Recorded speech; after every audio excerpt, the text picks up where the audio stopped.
season 1 thumbnail up. Oh, there we go. Now it's season 2.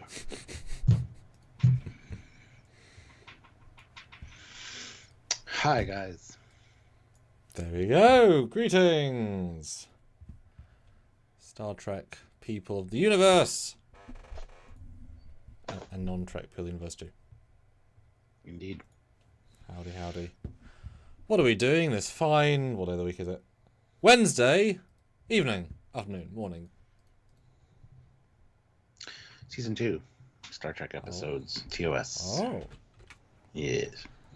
I thought we learned a lot in season 1, which was yesterday. So if you have not checked that out and get the definitive ranking of most of the episodes of TOS, go back to yesterday, or I guess today, but you can live yesterday by watching yesterday's video, or today now live. Season 2. Season 2. Yesterday was season 1, of course. Tomorrow will be season 3. Oh. And I'll be done with TOS for this week. Not too shabby. Kind of cool only having 3 seasons. Yeah. But then, of course, you know, other shows have more seasons. So, you know. Except for Prodigy. Well, there are more episodes. No, not even that. But closer. That'd be hard, actually, because a lot of them blend in. And yeah, DS9 would be real difficult, because, like, a 5-episode arc of the Dominion War, it's like, well, that's part 3 of a 6-part, part 4 of the overall... It's like, well, that's... Oh, okay. Yeah. All right. Well. So, yeah. Sharing. Go for it. Yeah, same rules as yesterday. $5 super chat minimum to get your episode mentioned. Matt Yarrington put in the same as Mark Lawrence. So I don't know if you want to suggest another one, Matt. We will look into that for you. Or if you're just fine with us, like you said, having said your piece. So anyway, hit the like button, guys. Make sure you subscribe to the channel. Click the notification bell icon to all so you don't miss any content from us. And be sure to look at the links down below. There's a join option on YouTube here, or you can head on over to Patreon/Trekyards, which is another way to support us on a monthly basis. Or there are links, literal links in the description that take you to Teespring and TeePublic, and there's some really great stuff there. So go check those out. Hello, There's some cool shirts, mugs, phone cases, whatever you'd like. And they don't have to be Trekyards related. They literally don't. So check them out. Do the links, do the things, share the content around with people you think might like it. Do all that cool stuff. And just join us on a regular basis to chat with us about all things Star Trek, because it's what we love doing. All right. And once he's done sharing, we will get underway here with these first couple super chats, which is great. Like I said, Matt, if you want to pick another one, just put it in the regular chat and we will look at that. Or if you're just happy with us reading your super chat as is, yeah, let us know.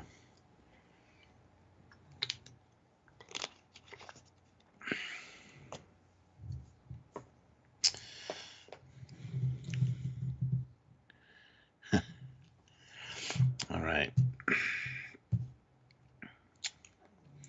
So, how is everybody doing? Do you have a lot of snow? Is it cold? We had a lot of snow, and now it's cold. So, anyway, look, he's back. I did it. It is now on the internet. All right. All right. So, season 2. What springs to mind when you say season 2 of TOS?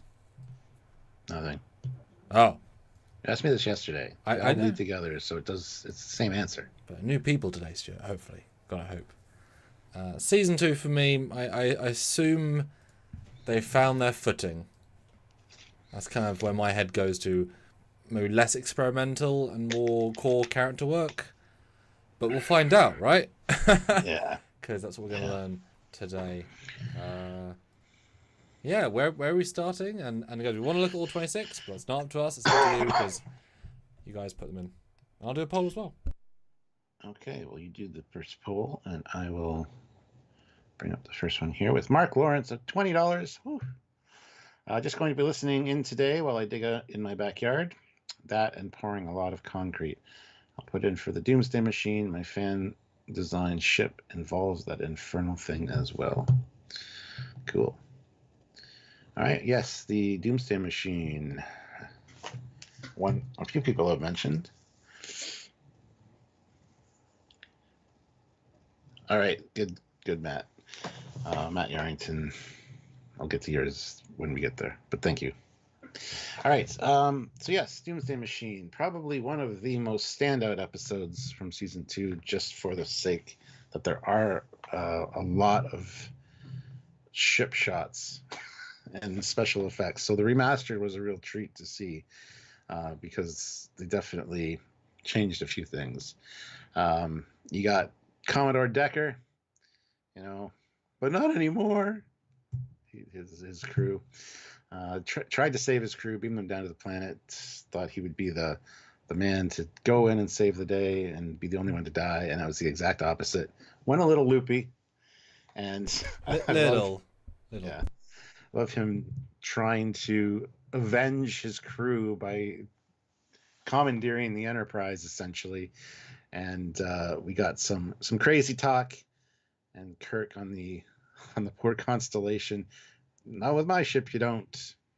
And him and Scotty trying to get the ship up and running. It's actually a really good episode, full of high drama, high stakes, good acting again, and you get to see some, not really day-to-days of what it's like on a starship, but some of the procedural stuff, because Spock has to kind of hand over the ship to Commodore Deckard, and there's a lot of arguments going on about what's acceptable and what's not in this situation. Plus, the whole history behind the Doomsday Machine, that it was built as an ultimate weapon to end a war, and the whole meaning or the vibe behind that is really great. Destroying a shuttle, destroying a Constitution-class ship, and good thing that brought it down, because this thing eats planets for breakfast, literally. So yeah, it's a fun episode and definitely one of my favorites because all the ship shots, as I said.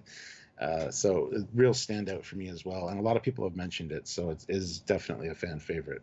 So. And Stuart, you want to read out the polls? People know and can throw their vote in. All right, the poll is in TOS seasons. TOS 3 seasons over. Is TOS 3 seasons overall better than TNG's 7 seasons? TOS fewer equals better average. TNG more better episodes. Less episodes. Yeah. More seasons, more better episodes. More worse episodes, fewer seasons, better average potentially. Interesting what people think on that. Yeah, Doomsday Machine, and certainly in reviewing these seasons back to back, this is very much the bounce terror of season 1, in that this could be, you pull the Star Trek out of it, it's a great story. It doesn't need to be Star Trek in any way, and isn't a very Star Trek story in its core, like Bounce Terror. It's a submarine story, this is the Jaws story, / Ahab, but Bounce Terror does better than Stone Age of Forever, is that it introduced a lot of interesting canon. This introduced a lot of how a Connie works, small locations, another captain, chain of command stuff, more procedural stuff. So it builds in the world using pieces while still being entirely separate from, like, it's just not a very Star Trek story. It could be anything, but that's its great success, right? And this and Guardian, Stone Age of Forever, and Bounce Terror all work on the same realm, right? Kind of if they had a slasher, it would work because just a slasher happens to be in Star Trek. So, yay for it, and I'm seeing a pattern here. Amazing performance for Decker, of course. He's mostly crazy in it, but it works really well. You'd think they'd mutiny a bit earlier, but that's okay. Spock's good, and it's interesting to see him push against. Kirk's a brave mother effer, pushing him to the edge of, he's going to do his job, right? And yeah, another Connie kind of fleshed out is lovely. And an iconic sock puppet, which I've certainly enjoyed using. Ramos enjoyed using. I love seeing in one of the fan films, made years ago. That's a wind sock. Sock puppet is something completely different, but yeah. Sure. Although the only thing is, it's a bit easy, the final solution, in that you could pilot a shuttle in. It just takes a shuttle on the inside. But as I say, it doesn't destroy it; just disables it. Cue further story that never happens. But yeah, great piece, a lot of fun, and you know, is it the biggest sort of space action episode they ever did? Because Ultimate Computer is a bit of that and then a lot of not that. This is kind of consistent. Yeah, I mean, yeah, probably. Yeah. I mean, Ultimate Computer, you got like a fleet 4 Constitution classes, but they don't do any maneuvers. They just sort of hang there. This has maneuvers, so I think it's probably the biggest. What are you thinking? Because it's great, but the writing's probably not as good as Bounce Terror or Synergy Forever. But it's not. It's an action episode, so it's doing different things. What are you thinking? Rank-wise, it's an S. Because it is such a fan favorite. Many people have mentioned it even yesterday. And yeah, like I said, lots of shots of the Enterprise. You get to see Kirk and Scotty kind of out of their element, but in their element. You get auxiliary control. You get Scotty repairing this mangled ship to the point where you can even get a few phaser blasts online and stuff. So, yeah, I think it's nice quality. Yeah, and that's the thing. We're not comparing it to yesterday's, right? So even if those S's are better, that's not the mark. This is currently the best of this season, the only of the season we're looking at. Where's the bar for season 2, right? This is a very, very high bar. Maybe it's not quite as good as Bounce Terror, but that's neither here nor there, right? They're not doing the same thing. Yes, go for an S. I would say a slightly weaker S than them, but that's comparative, right? Very cool. All right. Starting strong. We aren't starting with a Spock's brain right from the start. Of course, season 3, but, you know, yeah. Next up, we've got Matt Yarrington, the Doomsday Machine. 59 ship shots, most of any TOS episode. Oh, wow. 2 new shots of the 11-foot model, an AMT model, 3-inch metal model, and the Doomsday Machine. He did go on to just then say he was in too late, so he suggested Journey to Babel. Is that 56 in both remastered and original? Because I'd imagine the original might have reused a couple of shots, but remastered would be able to do new shots every time. I wonder.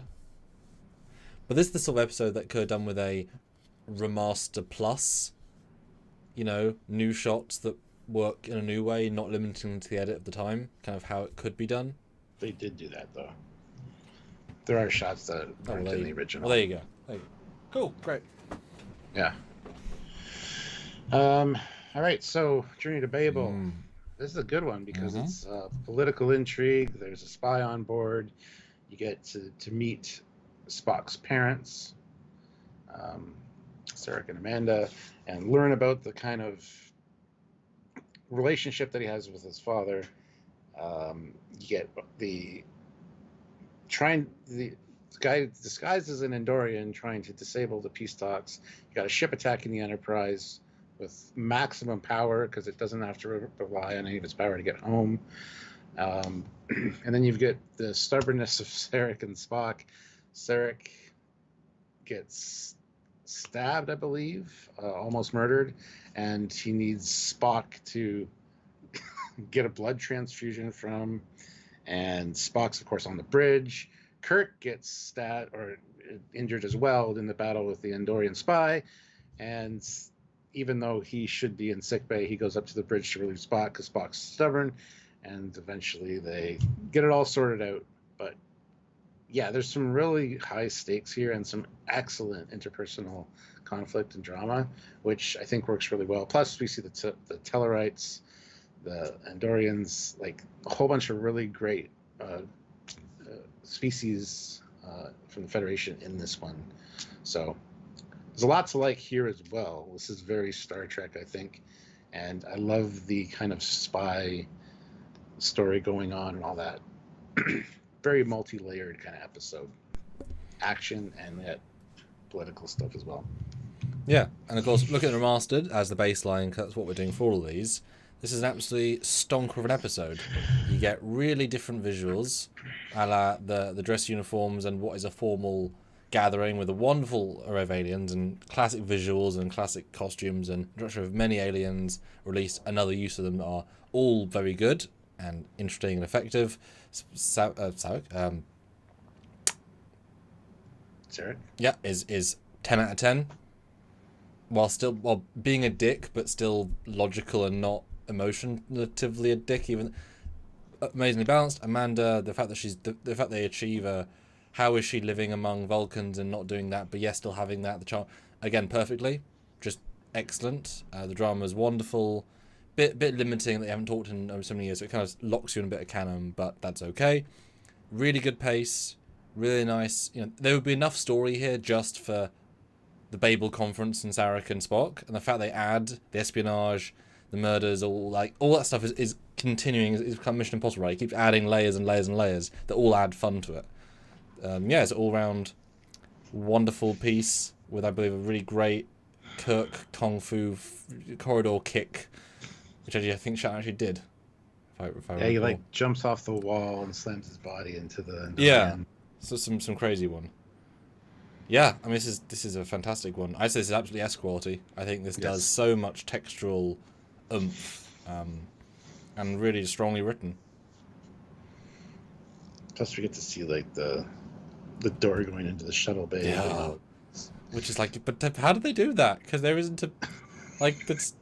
It's fine. It's just the edge of the physical building. It's like it's a soundstage wall, but it's like, oh my god, we happen to have a giant wall. We can. It's wonderful. Yeah. Like it's amazing. It's such a good. No CG, no matte paint. Just did that. It's like what? Yeah, absolutely nice. For entirely different reasons to Doomsday, but absolutely nice. Yeah. Great choice, Matt. Even though you did want Doomsday Machine. All right. Journey to Babel. Next up, we've got Olivia with $5. I don't know about episodes in season 2, to be honest. So Samuel Cocking's choice. Oh my god. Ooh, okay. That's a bold play. Oh, that is not what I wanted to pick. I have to go onto the secondary slides. And that is not even working.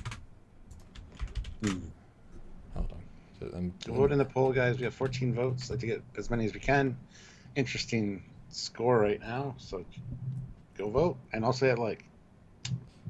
And super chat in. Clearly. This is how we do. Let's talk about one that I like, sort of. I don't know all the names. So the one with Zephyr and Cochrane, Mark 1.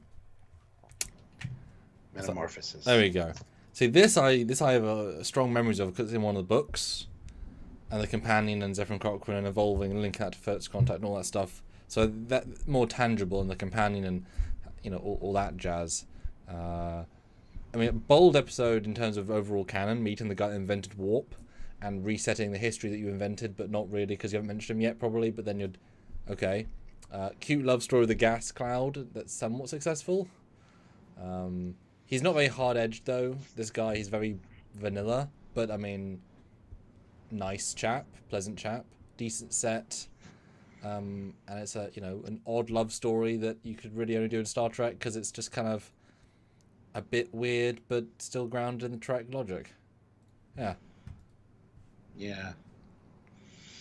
Yeah, but a stranded man, well, not stranded. He sought out this kind of solitude, but not quite. He is stranded, I think, actually. Well, if I recall correctly, he left Alpha Centauri to go to sort of die in space. He was much older, and then the companion finds him, brings him here, regenerates him, because he wants to. He should be like 100. Well, obviously, real time, should be like 170 or 80. So yeah, and then he falls in love, of course, with the lady they have with them, which is she's dying. She's got a disease. They were taking her somewhere on a shuttle, I believe. And the companion scooped them up as well because the man was lonely, so got friends for him. And actually, the companion enters the body of the lady, saves her life. They both survive. Yeah. Yeah, and he's at first against it, like he didn't know the companion was in love with him, and she kind of rejects her. Platonic gas cloud friend. Yeah. So it is essentially a love story and kind of a stranded on a desert island story as well. Oh yeah. Got Spock, Kirk, and McCoy. They're the only ones that are there. Yeah. Besides the lady, of course. And yeah, Zephyr Cochrane, it's really chill, dude. He's just like, yeah, I did all the things I needed to do. Um, I'm happy to stay here now that I have her with me. I won't be lonely anymore.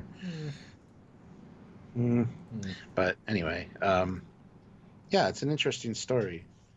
Not one of my favorites. It's not super jazzy. There's not a lot of enterprise in it. There's not a lot of anything. It's just a people story, you know? And some good McCoy and Spock lines where they kind of bicker back and forth about the situation. Yeah.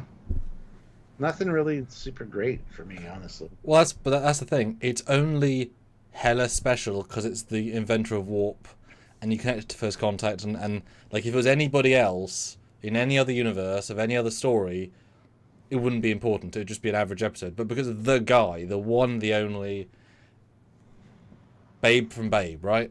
Guy from I Babe. wish Scotty would have been there because I'm sure he would have loved to meet him. Yeah. Well, yeah. Although it'd be interesting to like do a deep fake of this to put Cromwell, what's his name? Yeah, Cromwell. I can't remember whatever his name is. So the guy from Babe, put his face on this guy's face, because you know they're so radically different. You can't really compare the two. Although of course once you reach perfect society, then maybe you don't need drugs and rock and roll, and therefore you can be just pleasant again, right? Well, like I say, it'd be thoroughly mid-average, but because it is Zephyr and Cochran, it has a huge canon connection. Is that enough to pull it up? for me, it's probably a C. Yeah. So.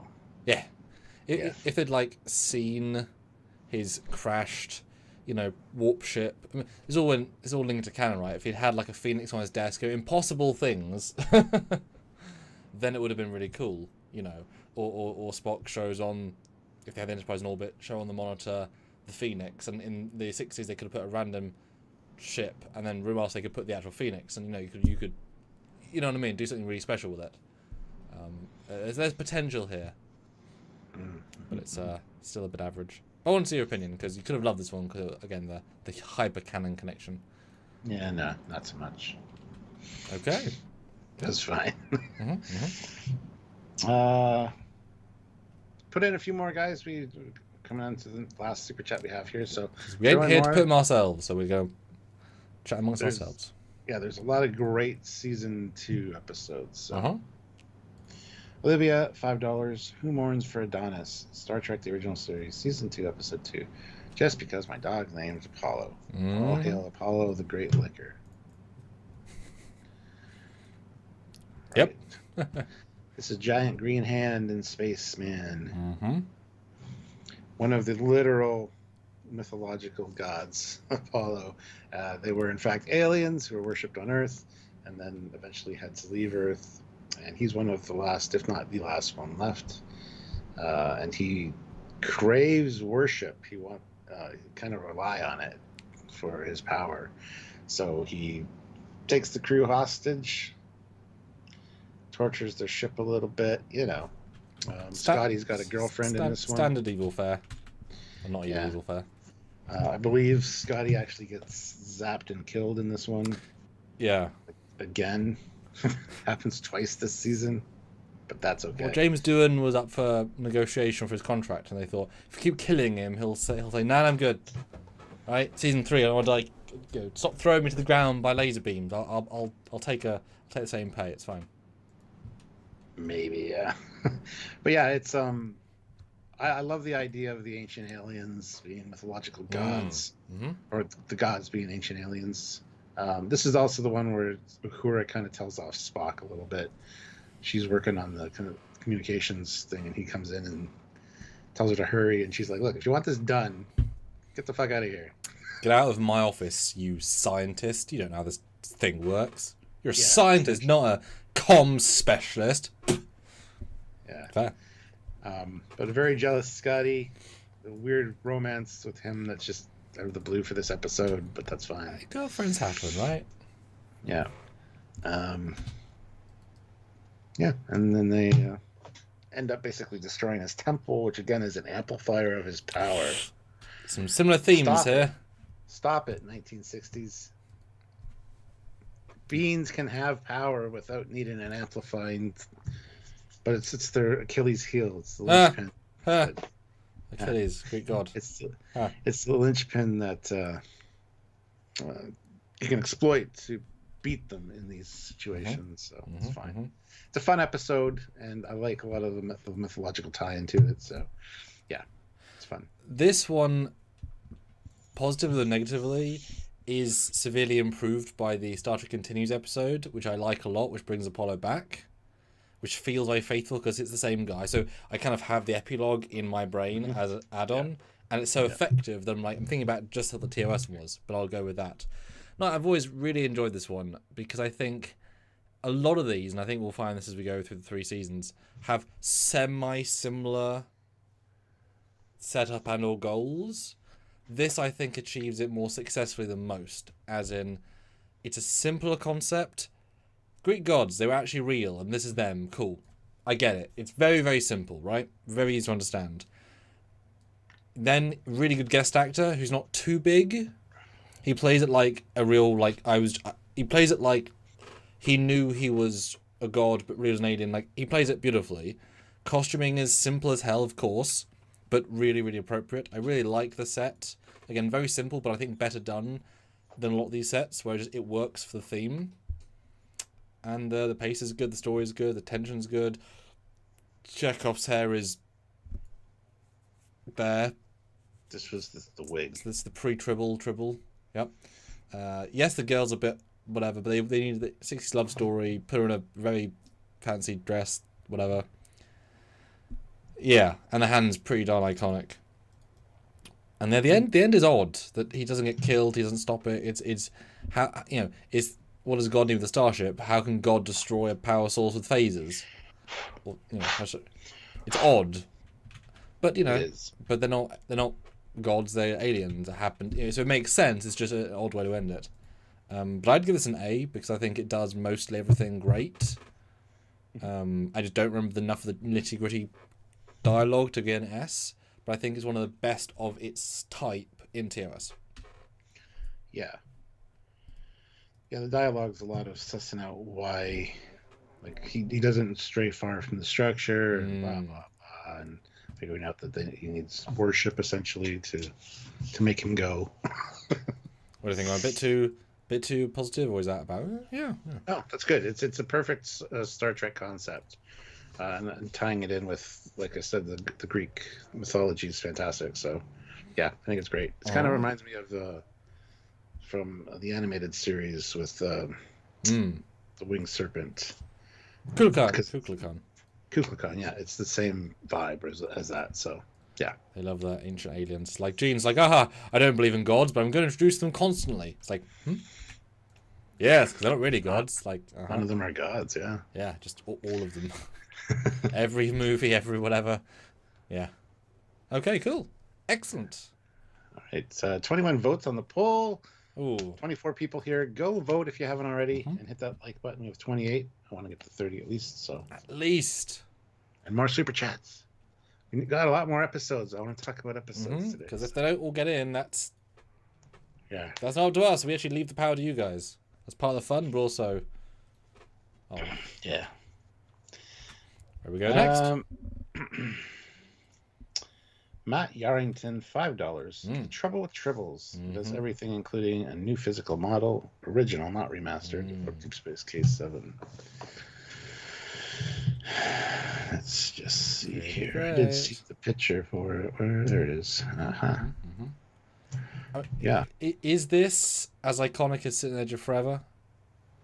Yes. Okay.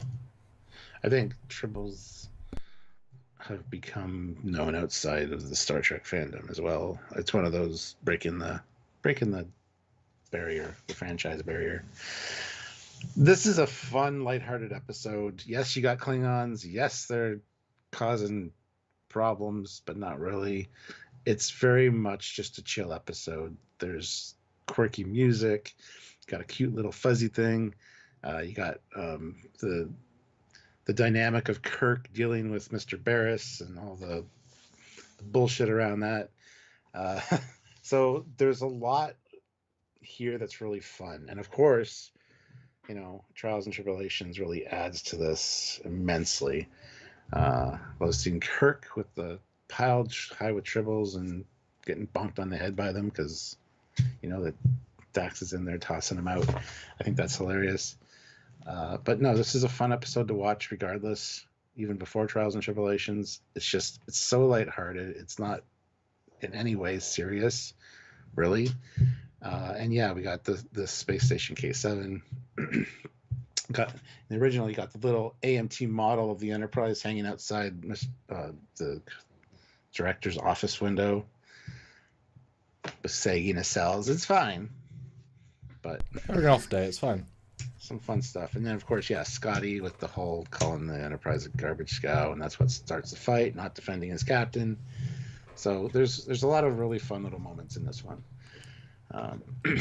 Yeah. I mean, this one's obviously special for various reasons, but this was an award-winning episode because I mean the writer of this obviously held up as one of the top writers as well. But yeah, this one is a genre piece of we're going for comedy, but if you take and we love the proceduralness of it.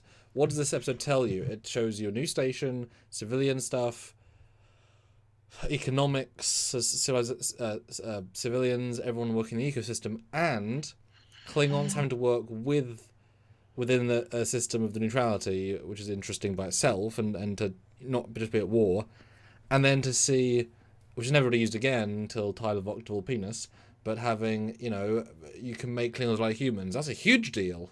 Just throwing that out there, and that's a really big, never explored, but hugely big. So it's a pretty, because that's pretty. And they never really go into like anyone on the crew could be a Klingon. They could have gone that route, right? A spy has been found, right? They could go really dark with it, but they stick light. Everyone gets something to do, which is nice. Scotty's really fun, and his finger you can finally see. Uhura gets a cute scene. She sells beautifully. Let's check when Chekhov's in the same scene. I don't think Sulu gets something specifically. Not that I can recall. But some of the lines are really excellent. They're born pregnant. It's all about the game Quadrotrichia, just Quadrotrichia, yeah. Yeah, it's an episode of standout little bits that just come together in a way that it doesn't need to, and even to the point of literally having a comedic song beat with a guy with a drink and turns, and like absolute comedy, absolute 60s tripe, and it's really good, especially when you add the CGI insert of Darwin run away because it's. Yeah. And then the ending where they beam them over to the Klingon ship, which you got to think would be awful for those tribbles because they're going to be getting killed and then beamed probably into space. Yeah. All those poor tribbles died. It is a mass tribble slaughter. The beginning of the Great Tribble Wars. Great Tribble Hunt. Yeah. No, I mean it's a very good episode. You can watch this just for fun. And also, you can kind of, in the same logic as Star Trek 4, you can be a non-Trek fan and appreciate it, because it just hits all the beats, and you understand everybody. Yeah, really special episode. But how does it compare in the quality metric? Well, it is like the second most popular TOS episode on most lists. So we're going to go quite high with it, then, it's fair to say. I mean, yes. I think so. It shows off the characters' qualities, which a lot of episodes don't. Yep. Because it does the Star Trek 4 thing, right? So. Yep. Absolutely. Yeah. I think S is absolutely has to be a thing for this one. And again, for very different reasons. But it is just so much general, gentle fun. Yeah. Very, very successful. All right. And we got Olivia with $5. The great Apollo with his cold, wet nose and puppy eyes has formally requested that you please bring Humorns for Adonis to S tier. All hail Apollo. Okay. That is what is doable by the power of the supercharge. Yes. Yeah. Gosh, this is a packed season of quality, isn't it? My goodness, so far. Wow. Put that red arrow there so people know that it was moved up by one of you and not one of our choices, because this kind of shows that we're little bit biased towards TOS, which is not really true. They're just very good stories. What do you want from us, right? Olivia, $5. The Great Apollo thanks you for this great honor. He wishes you will review Mirror Mirror. Apollo likes goatee Spock. God, we are hard hitting the hard hitters today, aren't we? Yeah. These are the slam dunk ones. Yep. All right. Do you want to talk about this one first? Or... Can do. Yeah, I mean, it is... Had there ever been an alternate reality Mirrorverse one-to-one version on television yet? Because people compare anything after this point to Mirror Mirror. That is the direct... It's the zeitgeist of that... Oh, it's the Mirrorverse. It's the evil universe. It's the goateeverse. It was so powerful and so unseen and so successful that it spawned that logic and the goatee, like you say. Terran Empire doesn't make a lot of sense, doesn't matter, it works beautifully. This episode has some wonderful social commentary as well, both for Tyranny, there you go, found it eventually, and how effective Kirk is as an actor. He can act sort of evil, etc. Everyone gets a chance of fun. As with the triple episode, Midriff is good. Sulu, not gay, very, very not gay.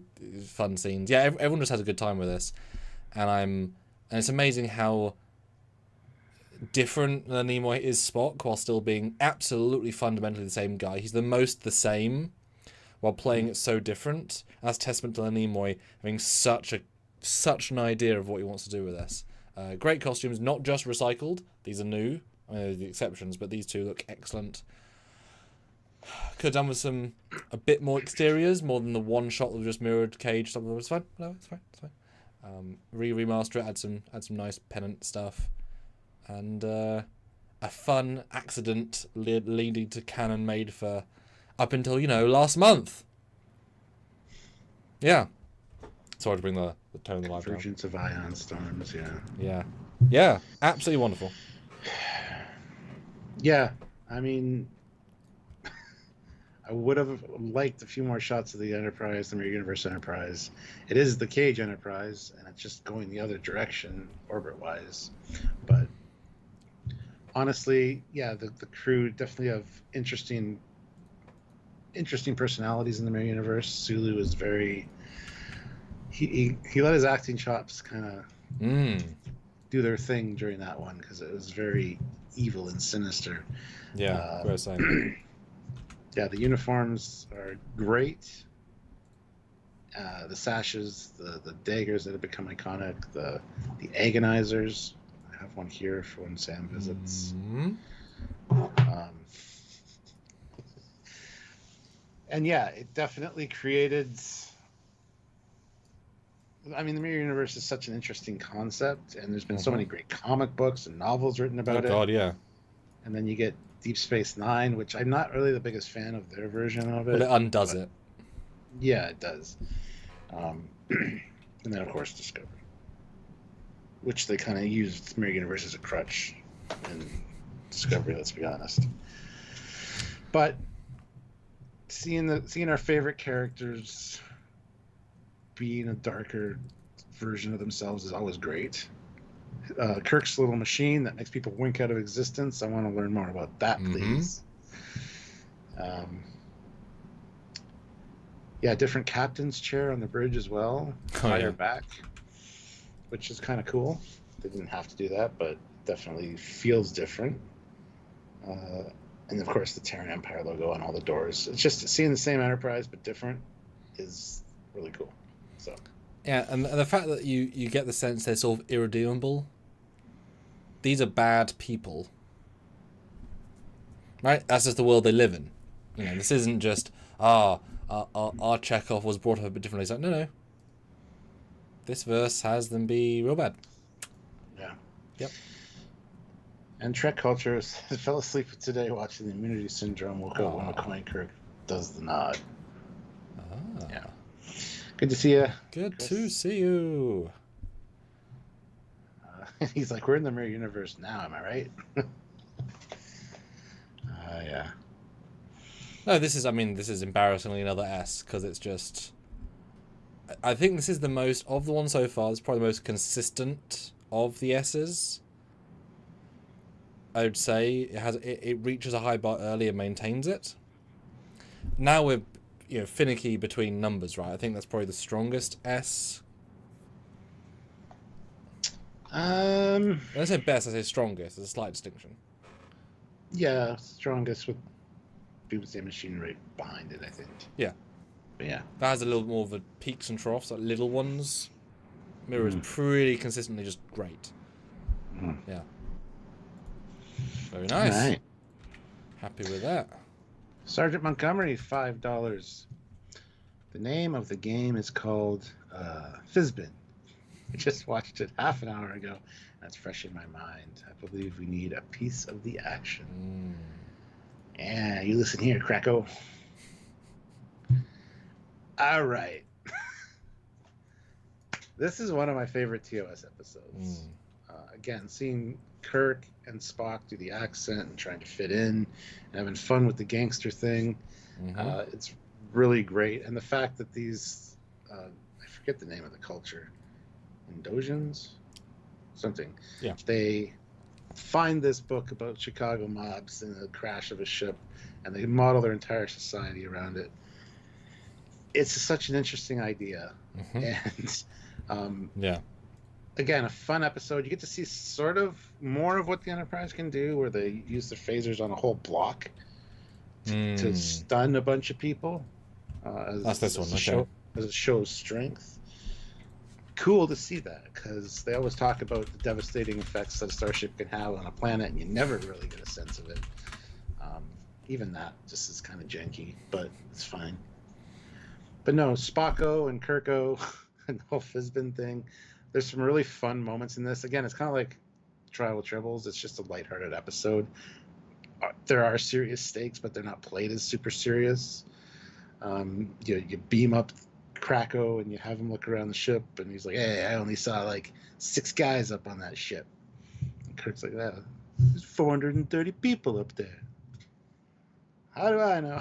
Yeah, there's some really fun moments in it for sure, and it definitely again feels like 1960s television with all the actors they brought in to do the gangster stuff and the backlot, and it just watching Kirk drive and Spock being like, "Do we have to drive because you're really bad at it?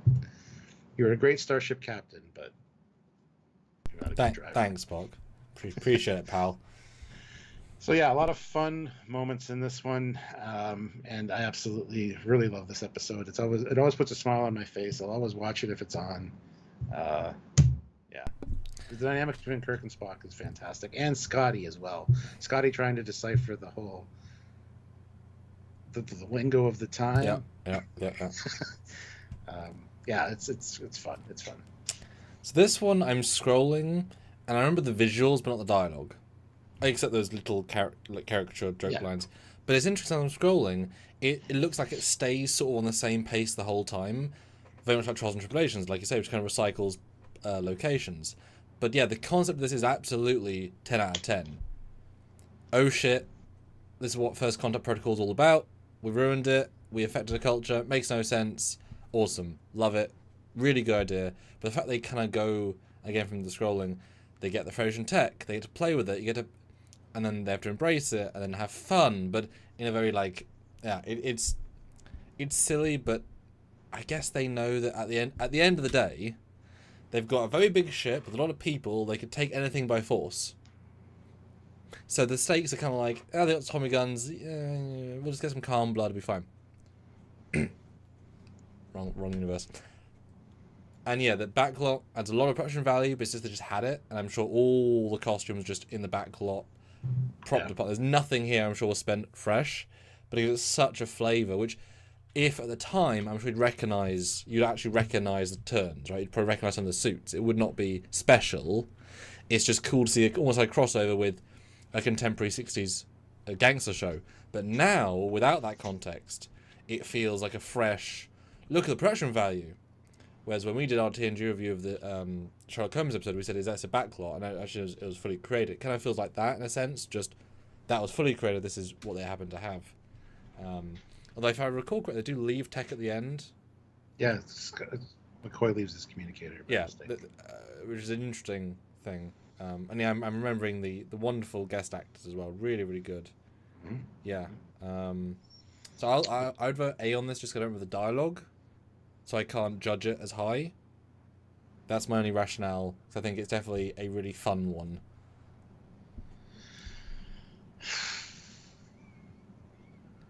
Like, I can't jump to it as good as everything else in S is a clear S. This, to me, I don't remember it enough to clear S it, because I can't judge that.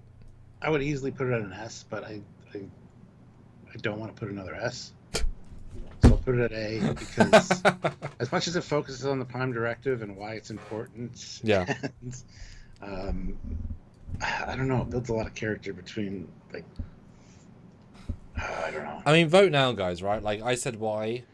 Either way, I know it'd be a strong we're going to leave A. it up to you guys. Vote in the poll, S or A, and if you want to lock it in with a super chat, you can. I think it's probably, for me, it's an S-worthy episode, because I absolutely love this one. Well, I mean, is it doing more than Trials and Tribulations? Meaning? Trials and Tribulations is about being in bars a lot of the time. And also, story progression is more happening in this one. Yes. Yes. Because it's always flip-flopping back and forth to who has the upper hand. Mm-hmm. If you're just scrolling through it looks like, the same thing's happening, but... Yeah, exactly. One guy gets the upper hand, then the other guy gets the upper hand, and then the Federation gets the upper hand, and then it gets turned again. Because the reason I say that is because, of course, Trials and Tribulations, everything is canon-enhancing. This is done and gone. So it loses that point, but if there's more going on, then narratively it could be more... it certainly feels more complicated structure-wise. Yeah. I mean, let us know. What do you think? This is where you guys are... You have the power! Yeah. Happy to say. And hit like. We have 35 likes, which is fantastic. I'd like to get to 40, though. And we have 28 votes in the poll, so if we can get a few more votes in that, fantastic as well.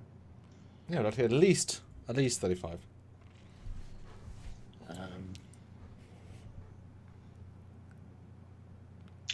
So we got a B, an Damn. S, an S, an A, and an A. Doesn't help. None of that helps. And Olivia gave it an F. I mean, I guess they're not spamming S's. I guess that's your metric to not S it. But I think if it wants to move it, I think, yeah.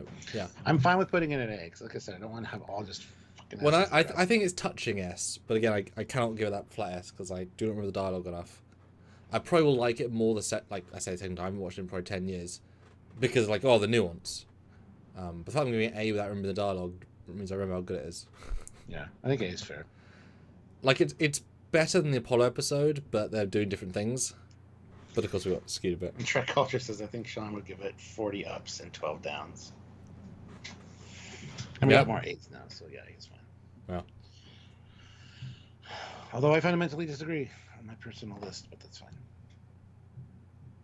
Yes. Olivia Julius, $5. The Great Apollo wants a piece of the action. Actually, I'm sure he asked for a piece of my pizza. Please review a piece of the action. Done. Huzzah! We are so on the ball, it's already done. Yes. Olivia Julius, $5. Assignment Earth. All hail the Apollo. And by that you mean the prequel to a different film series.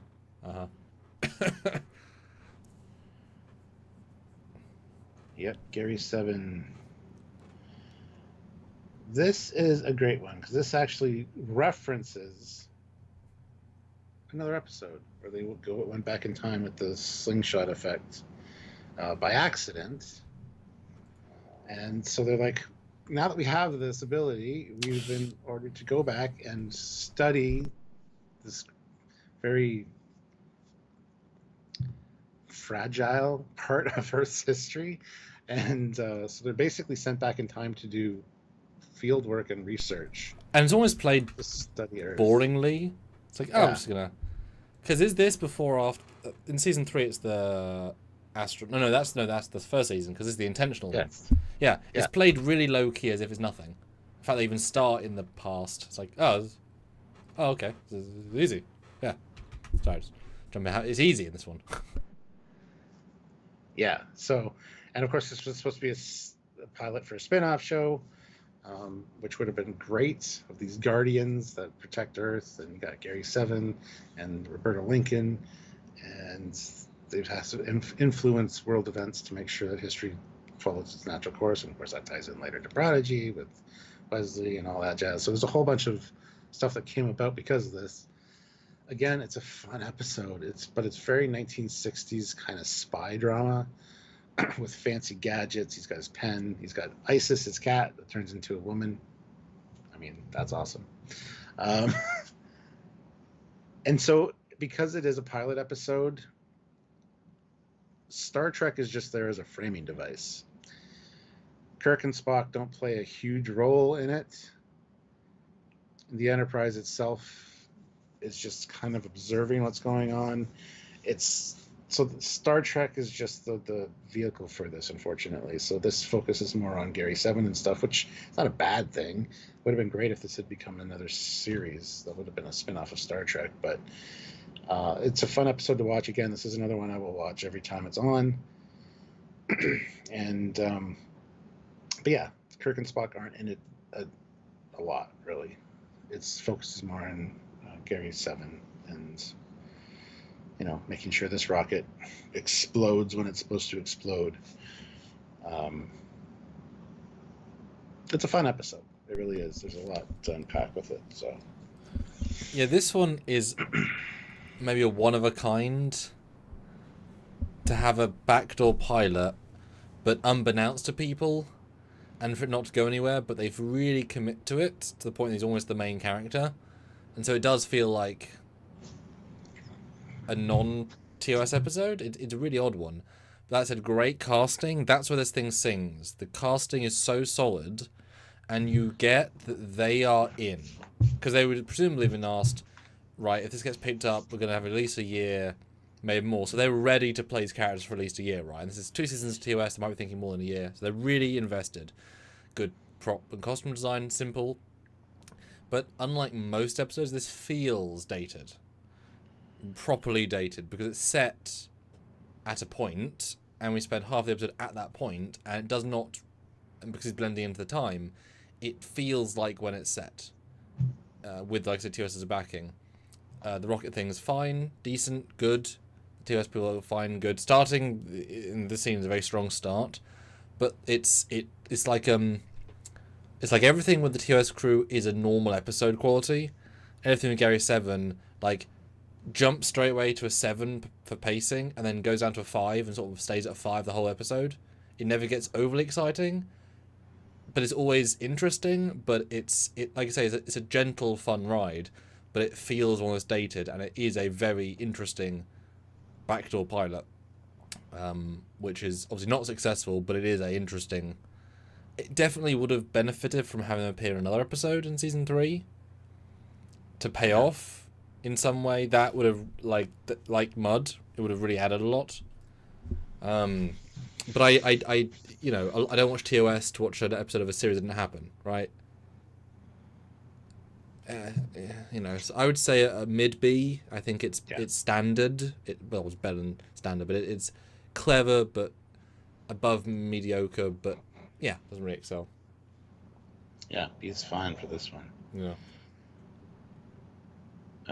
Classic for real. Mark of Gideon is season 3. So pick another one for season 2. Trekyards 36 ups, 9 downs. Yeah, you might be saying this. You might be setting a precedent to sort of setting the canon. Because now you'll go back in a year's time and say, "Oh my God, I guessed. I knew. He was prophetic. I knew." So yeah, classic for real. $5. Mark of Gideon, of course. An extremely quote-unquote classic episode, along with Code of Honor, Angel One, Shades of Grey, and especially These Are the Voyages. Mark of Gideon, unfortunately, is season 3. So pick another one, classic for real. And we'll get to that one tomorrow. Yes. And how do you feel about this lineup so far? Because it is not what happened yesterday. Well, it just proves what you said at the beginning, that they found their stride at this point and firing on all cylinders. So now that's kind of exciting to, hopefully put in some less good ones to see where is the bar. People threw in really strong ones, but they can't all be strong. But even, and we didn't find an F in season 1. There's a few left of the season, but we didn't find any. Is there an F in season 2?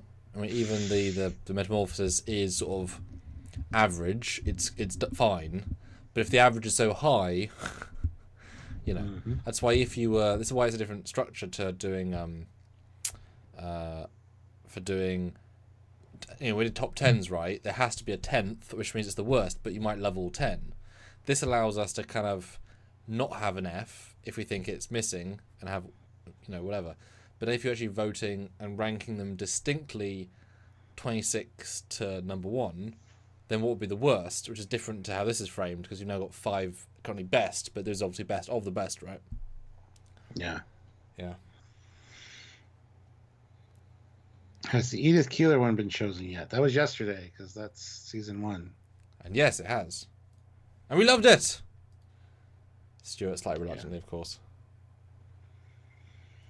Well, until Classic for Real responds, we will go with Barry F here. Oh, it doesn't say. Barry F throws in $5 and says Star Trek predicted the cell phone and the obsolescence of toilets. Yeah, beam it out of you. But Stuart, then just pick a random one to bring in, because any super chat equals a thing. Okay. Well, I'll do this one. The Ultimate Computer. The M5. Yeah. Get introduced to Dr. Daystrom and his craziness. This one stands up better in remastered because you get to actually see 4 Constitution-class ships doing some maneuvers and firing and stuff. There are some interesting shots. But yes, the idea that let's make the ship automated, a la Texas class. And Captain Dunsel, a part that's not important. Minimal crew on the Enterprise, and you gotta think that when the Enterprise starts like firing at real phasers and actually destroying things, and they can't communicate with it. I don't know why Captain Wesley or whatever his name was on the Excalibur goes to the conclusion that Kirk's gone rogue. You got to think that just annoys me. But no, it's a fun episode again. Getting to see a fleet, quote unquote, of 4 Constitution class ships in formation is pretty cool. You never get a sense of the fleet in TOS. It's closest we got. And Daystrom's quite an interesting guy. Obviously a genius, but a little bit unhinged. And I love that this is another one where Kirk either talks an alien or a computer to its death by saying you're killing people. And it basically blows itself up because it's conflicting programming. Yeah, remind me why it goes pew pew. Why it goes from low power to kill the Connies? Because it thinks it's being threatened, like it's going to be destroyed. It's got a little bit of a flawed thinking pattern. It there. Can't understand the point of the point of games. Yeah. Something went wrong with the circuitry, and Daystrom was trying to figure it out. He couldn't get close to it because the one guy gets zapped by the thing when they were trying to repair it and disintegrated. And then because he used his memory engrams on it, it knew that killing was wrong, and it's like, scan those ships. There's no life forms aboard. You killed. And then so it's beats itself up and destroys itself because it's committed a sin. But yeah, the reasoning for nothing happens. It's a faulty test. And Bill, yes, Apollo episode has already been said, and it's already in S, moved up from A. Yeah, Ultimate Computer, it's funny because as a CG artist, I see the space battle stuff is letting it down, but that's because we could do it better, easier, quicker now, right? But that's separate to the point. I love this guest actor. I think he's fantastic because he has a unique vibe that I wouldn't know how to cast for that, right? He's not playing it mad, he's playing it unhinged, but he's a genius. If I recall correctly, they say in the story he invented the M1 computer when he was really young, and that was like universe changing. And then he got the M2 when he's older, but now he's been chasing the success of the M5, and so he had to shortcut massively to get there to try and be famous again. So it's kind of like what happened with Genesis, using proto matter to kind of cheat. Yeah, but it's all for a good reason. Yeah. But you know, if you succeed, it's like if you get a #1 album or #1 single as a pop artist from unknown to #1, but then you never do a second good album, and you feel like you failed, even though you just made millions from the album, right? So it is a really, really strong character foundation that he absolutely owns, and gets crazy. There's a bit of him status quo, which is useful, but yeah, he goes crazy. M5's great, fun design, simple. Would tell Starfleet, you know, stop with the old automated ship. Don't do that, and then don't do it again. Don't do it again. Just don't. Yeah, I mean, this is a pretty strong one. Like I said, more for me for the performances. Kind of like Doomsday Machine in a sense. Like that's the overriding. Like wow, this for me is like a. He really is this. And part of that I think is the African American representation. Like he's so good. And they happen to cast this actor, and it feels like it should, you know, modernistic, because it just is, right? And this kind of sings in that regard. I really like this episode. I think it's pretty darn strong. Yeah, for me, this one's probably an A.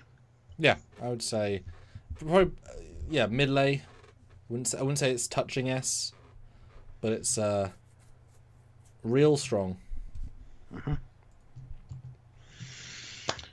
All right. And you guys throw in some Fs. If there's any Fs, I'd love to see. That's the next super chat. Oh. Classic for Real throws in $5 and says, "You've got to be kidding." Anyways, change my last one to Stuart's choice, so I get to pick one. And then this one is for your choice. Okay. With the caveat that each of you choose an F tier episode. Oh no. Wow, you really subverted the rules of the game by that, chat. Yes. And I think that's hilarious. I might have one. Not a great one. Clever man. Friday's Child. Oh. Now, I don't remember a lot of the premise of this. I know McCoy had been to this planet before. He knows their culture quite well. They're going down because the Klingons are getting involved, and I think they're trying to let the inhabitants know that teaming up with the Klingons is not a good idea. Choose the Federation. And we get the High Priestess, or the High whatever she is, who's pregnant. And then she ends up giving birth to a baby at the end, who gets named after both Kirk and McCoy. And it's just not a great episode. It's kind of highlights things that McCoy had done before, but you got these weird little throwing weapons they have that make a sound. You got bows and arrows. It's they appreciate the strength of the Klingons, but McCoy is quick to point out that the Klingons lie. The Federation won't do that. I don't remember a lot of the episode because it's really boring. The best thing out of it is I'm a doctor, not an escalator, when he's trying to help her, the pregnant lady, climb up the hill. And then, of course, the moment at the end where it's like, Spock's like, you two will be super happy with yourselves for at least a week because the baby gets named after Leonard and Kirk, and it's not a great episode. And I hate the uniforms of the inhabitants of the planet. They look like literally floor rugs with tassels cut up to make their uniforms. It's not ideal. We have a black screen. I know, we've had lots of crashes here. Oh, really? Okay. Uh-huh. Okay, well, I'll stop talking for a minute before we get that sorted. 43 likes. Hit that like button, guys, and make sure you vote on the poll as well. We have 37 votes, which is pretty good, but the closer we can get to like 40 or 50 would be awesome. I think that's back okay. Yeah, this one, I don't remember it much, except the base visuals. the slightly weird looking costumes. I love the Klingons are in it again, as in they've now realised they're a good bring-in. And I remember once you said you hate the lady because she's super annoying. Yes. And I do recall from someone else's review that they think that McCoy's really bad in this because he's really harsh to her and just like not both a bad doctor and a bad bedside man, a bad person. So it makes him look bad, but it's just of the era. And it's like, oh, that's a bit sad. But I don't know that stuff specifically. As I can now scroll because things have stopped crashing. A lot of reused Vasquez. All the stuff feels like, oh, we've got the One Planet Hell set. We'll use that. Oh, it looks like every other Planet Hell set. We'll do an inside bit. Looks cheap. We'll go Vasquez Rocks again. It looks the same. So it looks visually uninteresting and very. We ran out of money, or we'll use everything, but everything looks the same as everything else. So I'm not impressed by this. But I like their Klingons. I like they've brought them back. But I have not heard the best things about this. I do remember the end being dumb. Now I'm watching it. There's a logic problem with the end that I can't remember. I remember watching it a few years ago and thought, oh, this doesn't make a lot of sense structurally. What's the fact she named her kid Leonard? No, James? with the prince and I don't know. There's something that's like that doesn't really work logically at the end. I don't know. Can't really speak to it too much, but I wouldn't. It's certainly not one that people talk about with tremendous affection, and that says something because, you know. We'll give it an F. It'll be the first wow! Sure. I really don't enjoy this episode. There's nothing really here that I find enjoyable. Wow. So, currently, it's the worst TOS episode. Yeah. I don't know enough to disagree, but that seems a bit harsh. But I can't really speak to it, so I won't fight you on that. All right. There we go. We're out for the worst TOS episode. So you get to pick one now. Ah, sweet. Yes, which I will do. It is an F, you say? Yeah, I was trying to scroll out and find mine, and then slides like just gonna crash all of everything.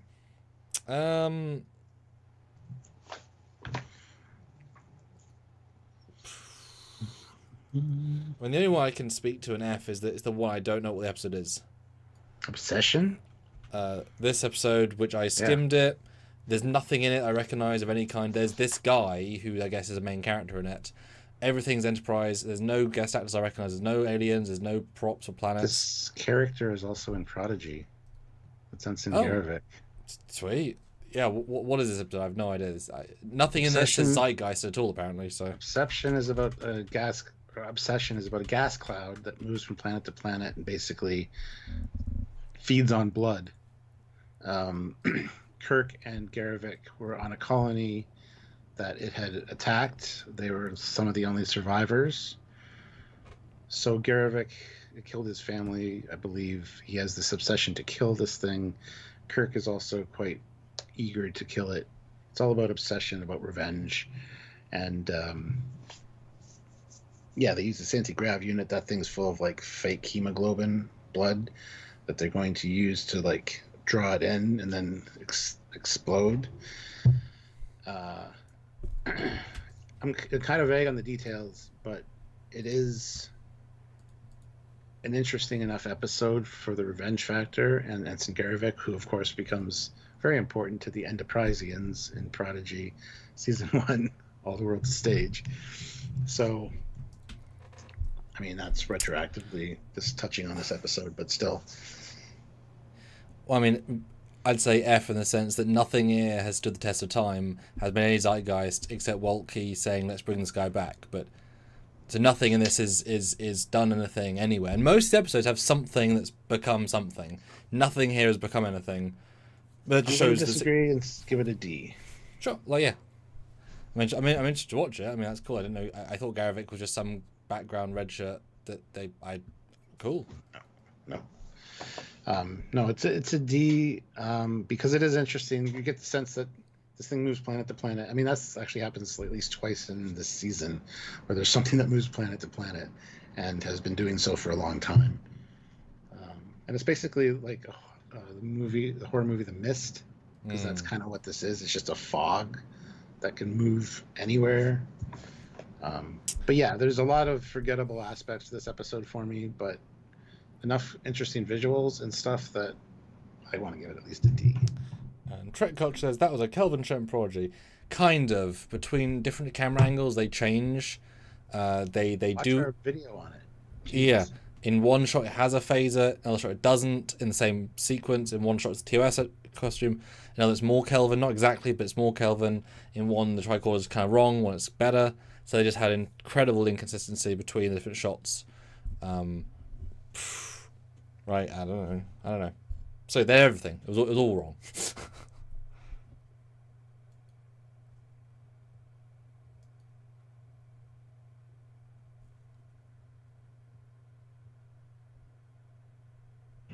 Sorry, Eternal Vigilance says I could live with a D, but not an F. It's still a good story.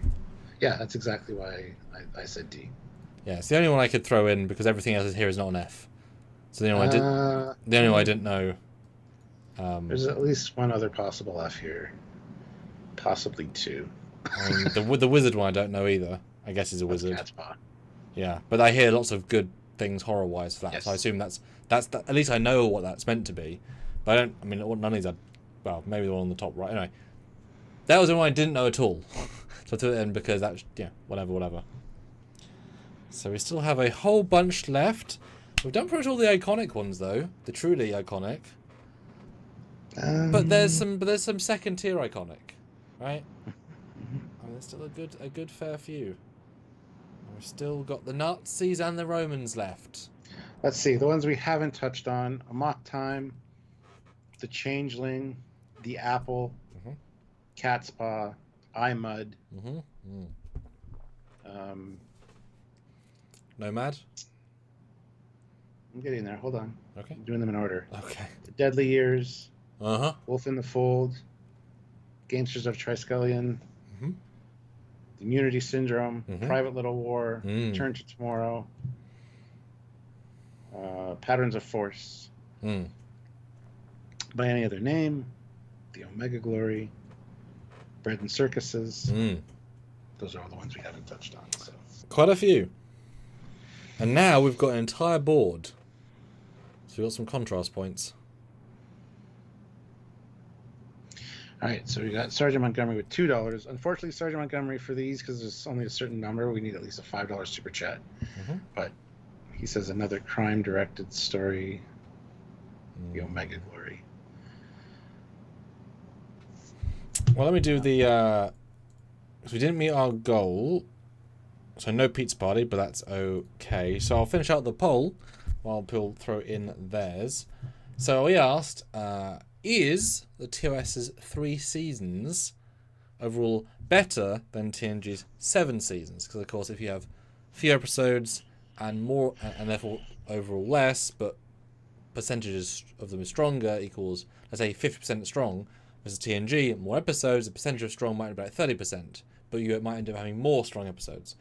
And it was close for a bit, but the winner is TNG.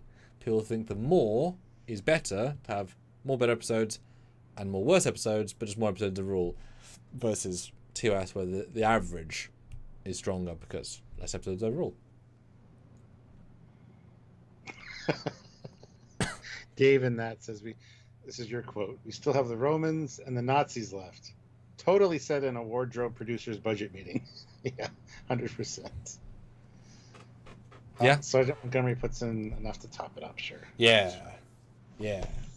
All right, the Omega Glory. This is with the comms and the Yangs. The communists and the Yankees. I just remember the crazy this guy with the power pack. That's my memory. Yeah, the other captain that's gone nuts.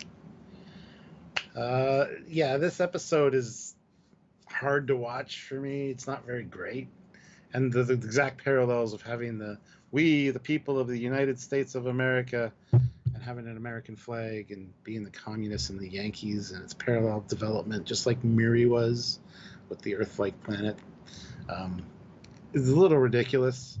Again, it's the Klingons coming in, giving them weapons, flintlock weapons ahead of their time. They haven't developed them themselves. Bloody Klingons, eh? And the Federation has to come in and step up the game and match that at least, and break the Prime Directive because this captain came in and is... Anyway, it's just... I don't like this episode very much. If it hadn't been a direct, exactly word for word, even "we the people" in big letters, and Kirk's speech at the end, "we the people," these first three words, and then an exact replica of an old American flag, I just think is ridiculous. So it gets its point across, but in such a obvious way, it just bothers me. I like the acting of the other insane captain. I cannot remember the captain's name off the top of my head. But I'd like the power struggle, the dynamic of giving them technology that's more advanced than what they should have, and then the moral dilemma of, do we match this and give the opposing side the same kind of weapons so it's not a one-sided fight? I love the moral dilemma that they have there, but I just wish it would have been masked much better than this, because it just bugs me on so many levels. How about you?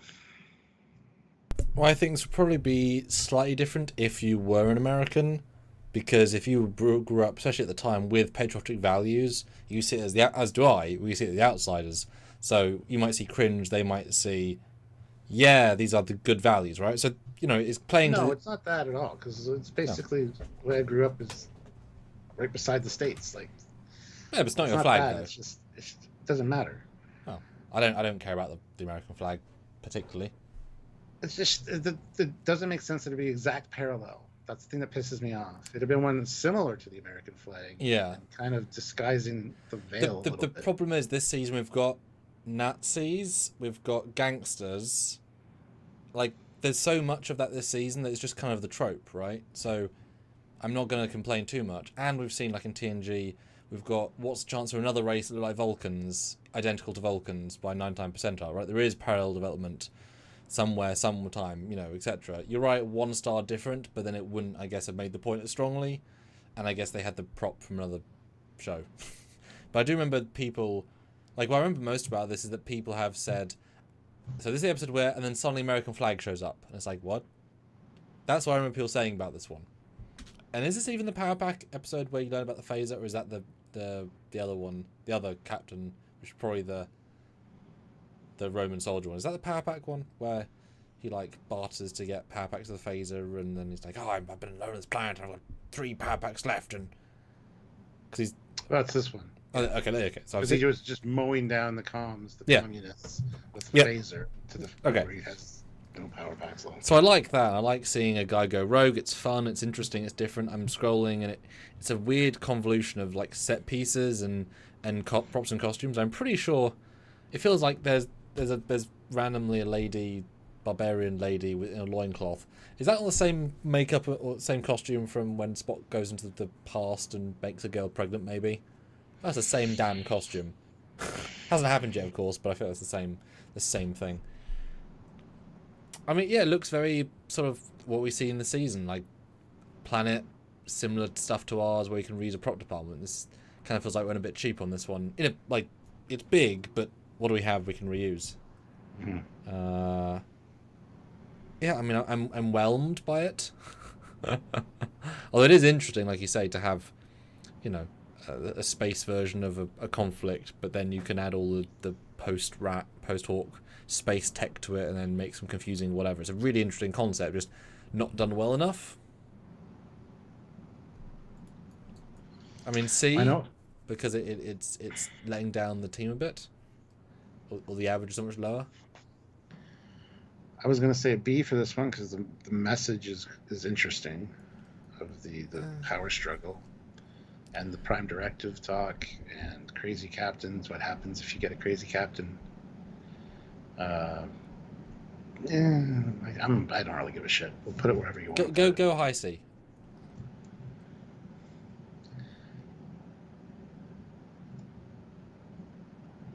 get in way of itself. Yeah. Matt Yarrington, $5. The Changeling. Yes, the motion picture before the motion picture. The Thing in Boimler's Closet. Episode 1. Yeah. So, yeah, it's a probe that was sent to analyze soil and do whatever, crash with another probe, and they basically became this thing that its purpose is to weed out impurities, which includes some biologicals. This thing kills Scotty, erases Uhura's memory completely, has the power, when it shoots the Enterprise, of 90 photon torpedoes, which if you play Starfleet Battles, you're fucking dead. So, because it takes down your shield and you're dead. Yeah, don't bring this to a Discovery fight where 3 or 4 torpedoes get you down to 10% and then you stay at 10% for a long time. And James Roy Kirk, its creator, sounds like Kirk, so it thinks that Kirk's it's his dad. It's exactly like the motion picture with a V'ger. This is motion picture where Nomad had gone before. This is it. Interesting prop, later used for a Romulan cloaking device, at least the top part, with the ball attached to it. And I really do like the Nomad robot. You can tell it's moved on a string from above and sometimes below with a thing, but pretty interesting. Good concept at the time.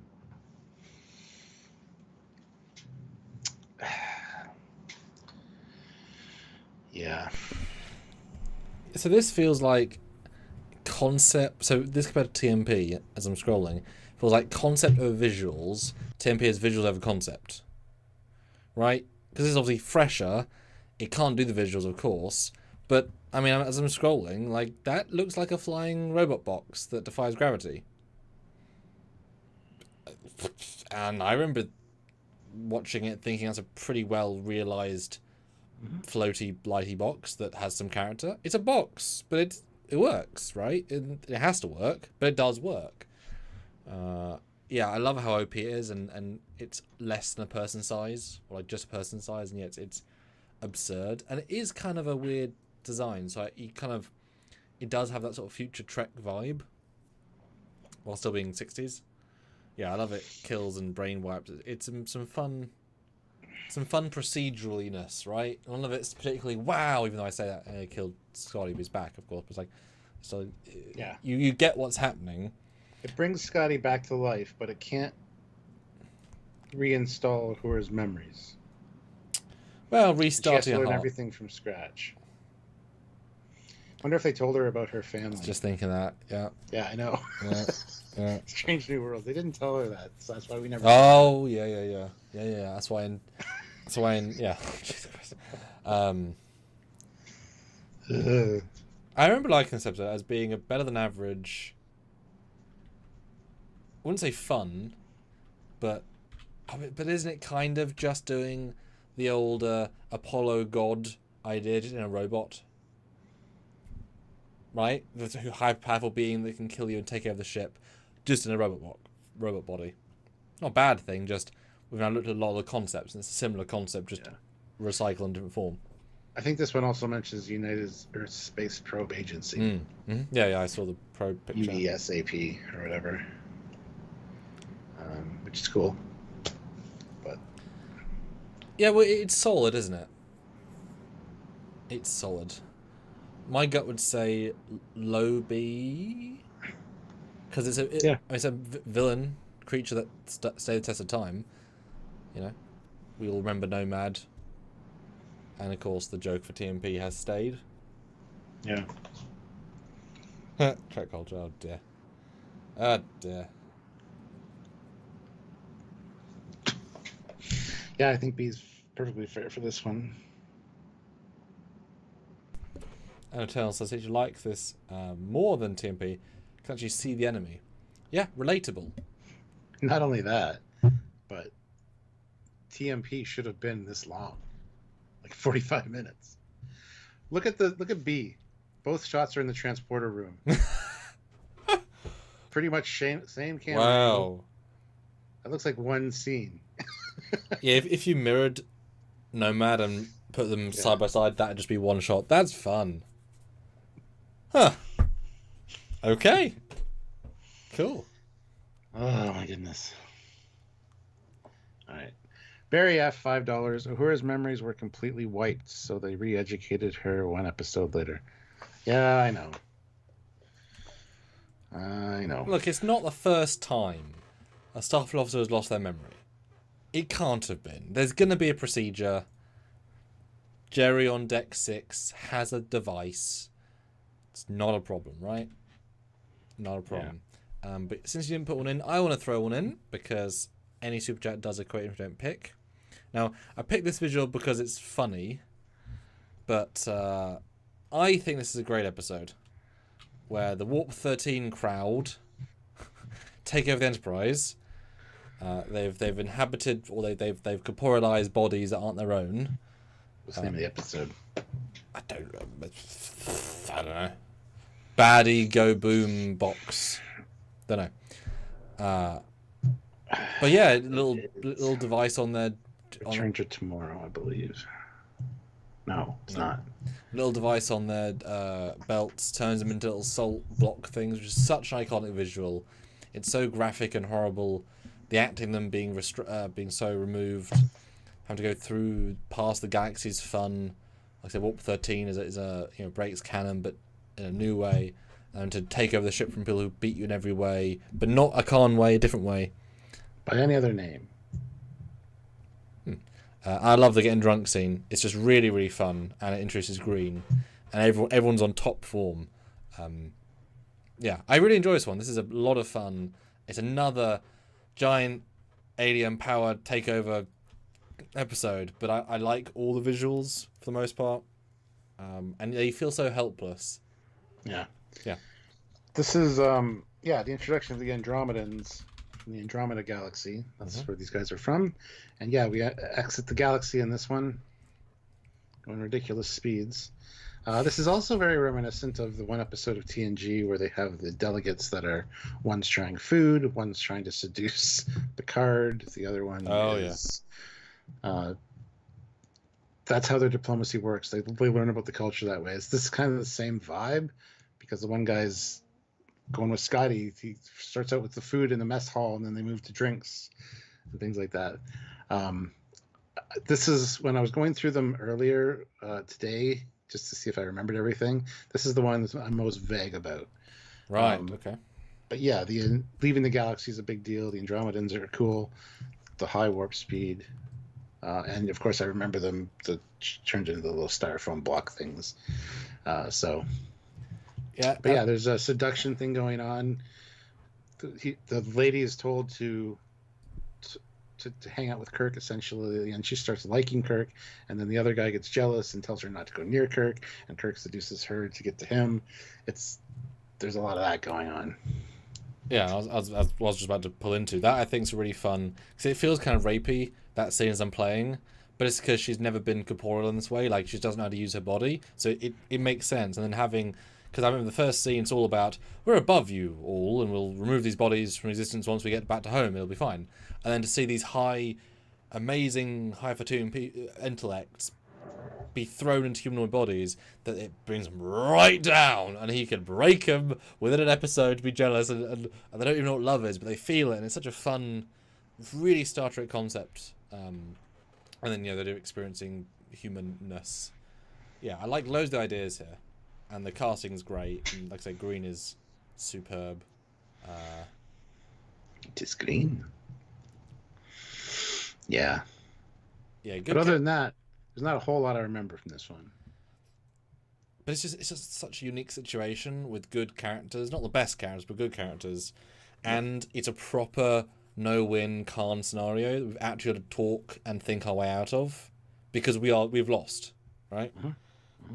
No, I really like this one. I think this is easily a B. I think this is a pretty strong B. And if you take Remastered, you got the same effect for the Great Barrier. That's cool. But it'd be nice if they explained how we don't have the answers to going warp 13, given we did it, and there's no damage to the ship. We can also go through the Great Barrier. Again, we did it. There'll be records on the ship. For how? The how's the important bit, not the fact we did. Yeah, I like this one. No, I do too. I need this one. I need to watch more. Yeah, it just doesn't ring a whole lot of bells. A lot of the visuals do, like the lady, of course, does. This iconic drinking scene, the little styrofoam things. But yeah, there's a lot of dialogue in there, and this one happens like entirely, well, most of it on the Enterprise. There's a as I was looking in, it's also clearly the exact same setup as the mirror. Yes, just the same exact lighting, which is fine. Like not a problem. Just like, well, it's the same. Yeah, it's just the same. So, which you don't notice unless you are skimming everything back to back to back. Yeah. No, I like it. Somebody pointed out it's similar to, Dan Ben. It's also a Voyager episode with an ambassador who comes on board and tries stuff and hits on 709. Be more specific, Dan. Does not ring an immediate bell. And Phoenix Gundam. They went into transwarp, and not one of them turned into salamanders. Well, it wasn't transwarp, and it was also the old warp scale. So who knows? That is true. It's fine.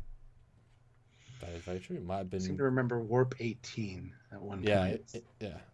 Yeah. So it's fine. Is real fast.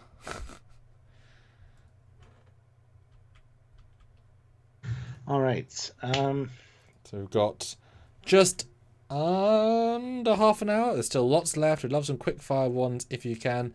Probably can lower it sort of $3-4. We'd love to set some quick fires in. We're not that far from minimum, so yeah, there's plenty left that we can go through. And hit like. We need one more like to get to 50, and we do have a goal. Oh, it's ended. Never mind. Indeed. Throw in some threes. Put your ones forward. And what do you think of the chart so far? Then, while people are considering, because they have to check what's up there and what's not there. What are you thinking for the chart so far? Ones for Adonis is too high. It says that the pointy arrow. Other than that, I mean, Omega Glory, I think, could be a little higher personally, but it's not much higher it can go, Stuart. Omega Glory can go to B. Oh, which one's that? Sorry. Oh, sorry. Yeah. Sorry, I thought it meant the other one. No, I'm pretty happy with it, honestly. Don't know if. I mean, Friday's Child, I need to rewatch again, but I just remember not enjoying it every time I watch it, so. And John says, hello, I'm a big Star Trek fan. May I join the conversation? Yes, in the chat, whatever you want to say. Super chat if you want to bring in your, because we're doing a ranking, so you super chat what you want to bring in. We'll discuss it, and you can say your opinions at the same time. Or season 2 of TOS. Yes, that says the title. Yeah, this would be very interesting. If we watched the episode, I bet this would be a different review. As in, yeah, I wouldn't be surprised if Babel was A, not S. You know, I think there might be some slight movement. I wonder if Gary 7 be a C. Because when you watch it and you think, compare, it's like, oh, there's not as much Star Trek in the Star Trek, you know? So yeah, it'd be interesting, but yeah.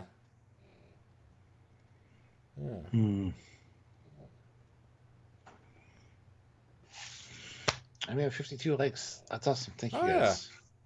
Yeah. Very nice.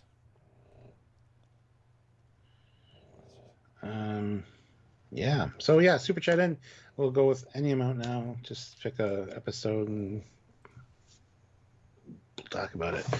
We still have a few here. Gamesters of Triskelion. Yeah, I think we can throw in one more, but this is all about you guys submitting. So let's throw in the other. No. Oh, we got a super chat. Oh, perfect. Sergeant Montgomery, $5. A mock time we really despise to bring. Is that the one you were just going to pull in? That was indeed. So we all think alike. Good.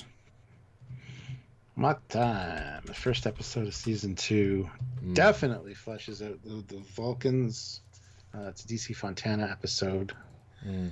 And yeah, T'Pring's a bitch. But we learn all about their mating, well, their prearranged marriage thing. We get to meet T'Pring. What's the main lady? High Priestess something. Yeah. T'Pow. Yes. It's almost a pole, but not. Yeah. Learn about Tryox compound. We got Spock getting super emotional after he finds out that Kirk's still alive. Have him go crazy and basically try to steal the ship, but not. First we're going to Vulcan, then we're not going to Vulcan, then we're going to Vulcan again. What's going on? The whole Sulu and Chekhov conversation. He throws a bowl of soup at a wall. Oh. You know, almost. What did the wall ever do to him? Yeah. I think he crushes a computer monitor as well. Twice in 2 seasons. Yeah. So yeah, it's very Vulcan-y. And yet T'Pring's just a bitch. That's what Stone got, but Spock doesn't. Come on now. Yeah. Do you like it? Favorite episodes, but what? Not one of my favorite episodes, but very iconically Star Trek. So it's fine. It's just one that I wouldn't go to my way to watch. But if it's on, I'll watch it. Yeah.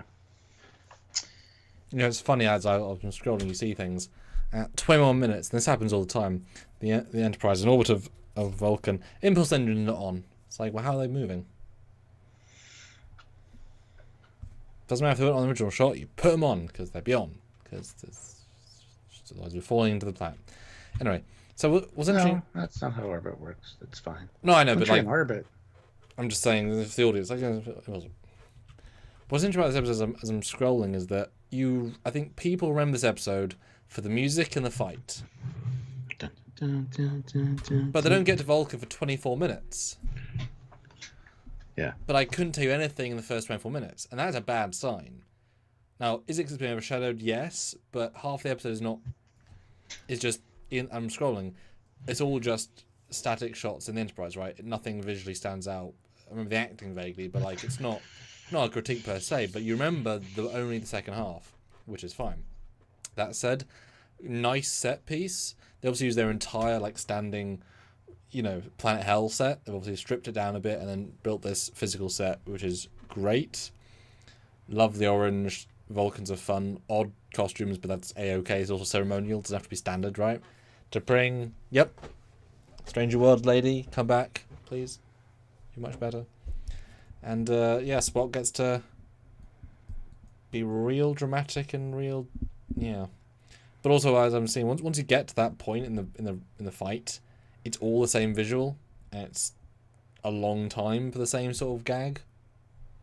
Yes, the kill thing's cool, or not kill. And then as the Stranger World does change it. First part, Spock acting crazy, and then we find out that he's going to die if he doesn't get to Vulcan. Okay. Real dangerous, yeah. Yeah. Boy, that mating call is a real... maybe don't repress the emotion so much, as you risk once a 7-year death. Or insanity. Or insanity, yeah. I mean, this is definitely one where the zeitgeist is so far beyond the episode quality. It's like one of the top... Like, that music has been in more things than the Gorn, has been more things than Baylock, has been more things than Doomsday Machine, right? That music has been in Seinfeld and all the different... Right?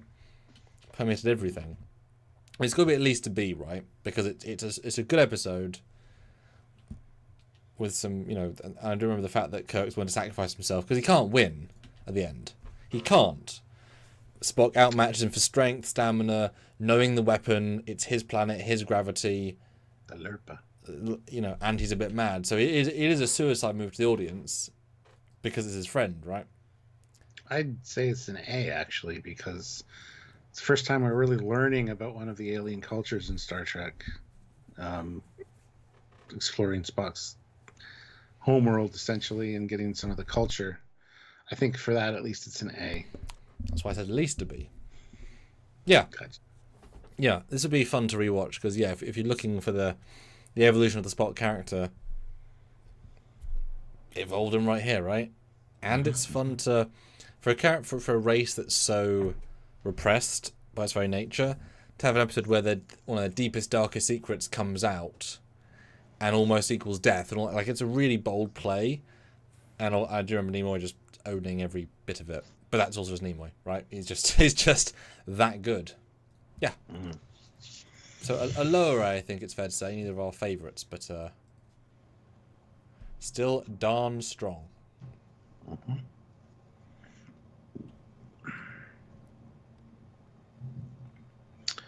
All right.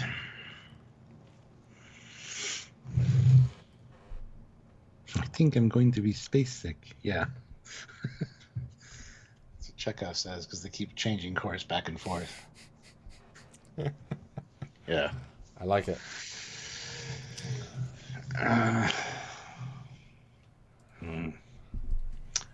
Any more super chats, guys? $2 will be fine now. Just want to cover a few more. Like I said, I'll go through the list of the ones we haven't talked about yet. Just the Apple, Cat's Paw, iMud,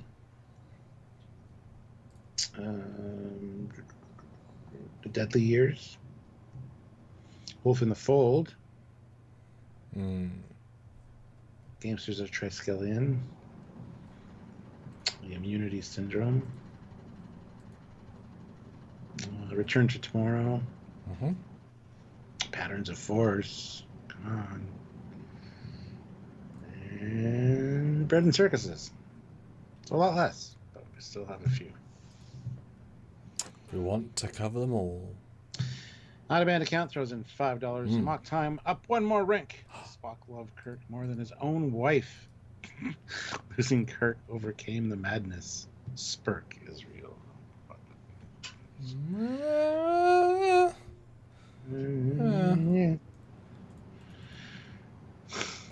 I will move it up though, and throw on the up arrow. Ta-da! But last little bit, but I do want to throw in because I was almost throwing one in, Stuart, and they stopped me. Right, so again, it's a live idea. The best Trekyards thumbnails. Yeah, I've done a couple. All right, so that is everything restarted, as in. As soon as Samuel said you stopped me, the live stream stopped.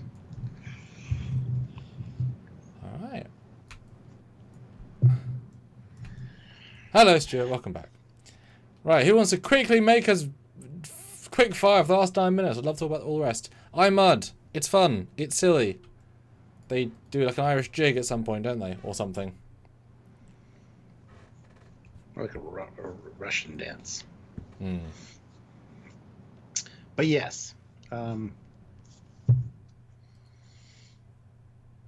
It's all right. I mean, yeah, the gag with his wife is the most hilarious part.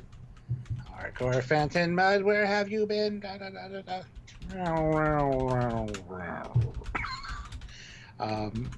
And yes, turning all of the androids into his wife before they leave.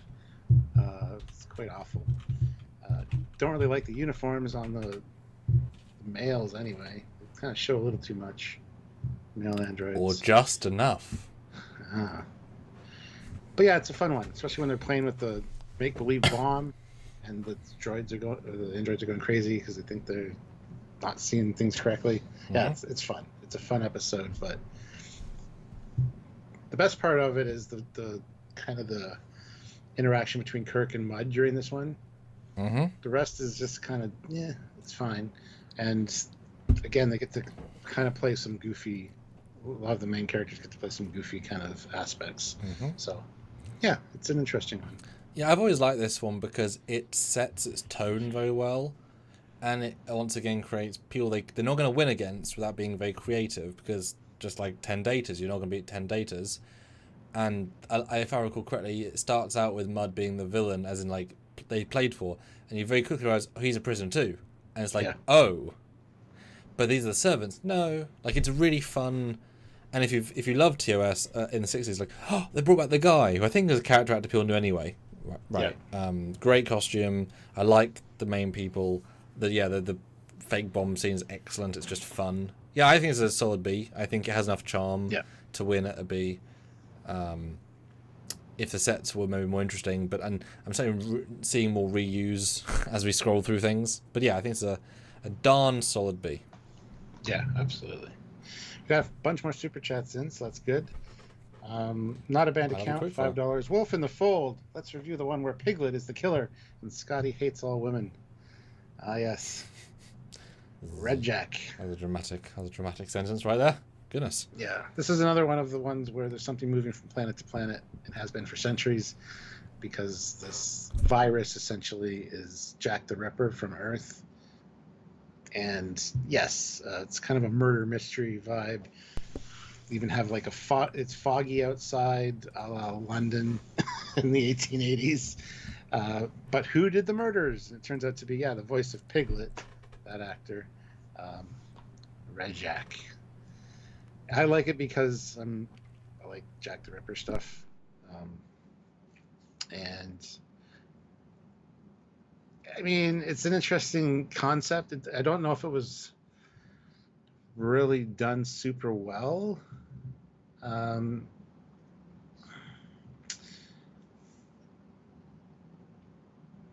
mean, it's not Scotty, first of all, but and then basically trapping or getting it to leave the body of the guy who is dead at that point. It's a fun one to watch. But again, it's one I haven't seen in quite a while. So it's not one that you click onto on purpose. Like, oh, let's watch that one again.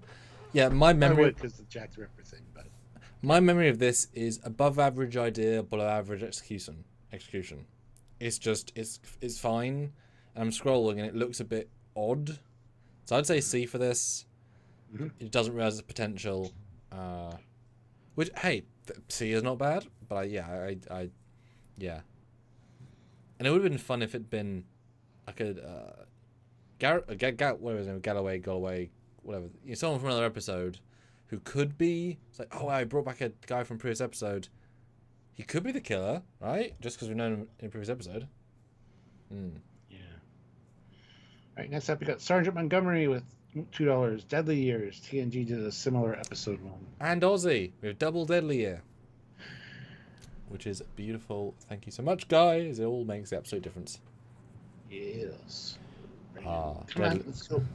The one where we see how old age makeup could look, but how they actually look, because I believe they're around about the same age they are now in the 90s or early 100s. Yeah, they go down, get infected, and find all these young colonists that are now old. Yeah. Chekhov gets scared out of his wits, and that's why he doesn't age. Everybody else ages. I love Spock's aging. Spock's is very subtle. Yep. And because he's a Vulcan, of course, he holds on to his... Like T'Pol in the Enterprise episode. Yeah, he holds on to his mind a little bit longer than the other ones. But, I mean, Shatner does a really good job of playing an old man with his movements and stuff. He emulated his father for this, and his grandfather. So... Yeah. But yeah, the old age makeup is quite interesting. It doesn't really hold up to HD, unfortunately, on some of the close-ups, but it's a fun episode, and again, it's revisited in New Voyages. Yeah, where Chekhov starts aging. Oh yeah, same. Yeah. Mm-hmm, yeah. Mm-hmm, mm-hmm. And then becomes Walter Koenig, as you do. Yeah. So yeah, an interesting premise. I love the idea of them getting old and basically questioning the captain's ability to command the starship. He's just a stubborn old man at that point. It's like, no, I'm fine. And I forgot that at the end they see the Romulan, at least in this version, the Romulan bird of prey. Oh dear, right? And there's 3 of them. Wow, that is a escalation from Bounced Terror. Mm-hmm. Yeah, this one I remember loving the intro. It's so slow and haunting. These two are the oldest actors you could think of coming out. It's like, how old are you? We're like 22. And it's like, no, we picked the oldest people in the waiting room to be cast, right? Great Uncle Jerry. Yeah, this one I remember quite liking. It's definitely not a fun one, but it's not trying to be. And yeah, watching the three of them, and it is progressive, so you get to see them actually get like the acting is what's important, right? And yes, it's definitely adding schmutz to the face, but they're putting money and effort and time in, and it's progressive, and it's middle Shatner with the comb over that looks like he's maybe took off his toupee that time, maybe it's a bit. And then yeah, Chekhov will be annoyed at him that he's not aging. Yeah, this is they're doing something. They're trying something really special with logic, like I said with the Vulcan as well. It hadn't been done with slightly better script, would be slightly more like legendary. But I think this is for me be a low B. I think the acting and the drama, and like I said at the end, how far do you trust Kirk into the grave? He's still Kirk, but it's like, well, he's 127. Yeah. I love that Spock doesn't age in the same way. It's great. Then we get classic for real, $2. Feature live idea, best Trekyards thumbnails. That's a lot of thumbnails. Yeah, we need a bigger chart. We need a bigger chart. Yes. Not a band account, $2. Cat's Paw. It's a Halloween tradition in our family. And classic bumped it. Rounds it up, yeah. The laddie is. The laddie is. We've got 1 minute after this, so if that's the last one, that's the last one. If you want to put in one more, then please do. I think it might be the last one. I mean, we haven't... Oh, yeah. Yeah. So this one I don't remember really at all, because I don't think I was encouraged to watch this because it was horror. So take it away, Stuart. There's a lady in it named Sylvia. Oh, Tilly? No, Caleb and forget her. Caleb and Sylvia are the bad guys, and they're basically just small little aliens who are doing this projection to learn about fear. Essentially, it's very much a trick or treat episode. Halloween dungeon, got a skeleton chained up in the dungeon. You got a black cat. You got a scary face on the remastered castle, at least. And they also encase the Enterprise in a block of resin and hold it over a flame to heat up the hull of the Enterprise. Saw that, yep. It's a fun one, but it's a little bit pantomime-y. Yeah, and silly a little bit, but it's kind of fun. It's one of the earliest Halloween editions, I guess. I don't know. There's a few scary ones that we had talked about at Halloween time. People love this. Episodes of Star Trek. People highlighted it.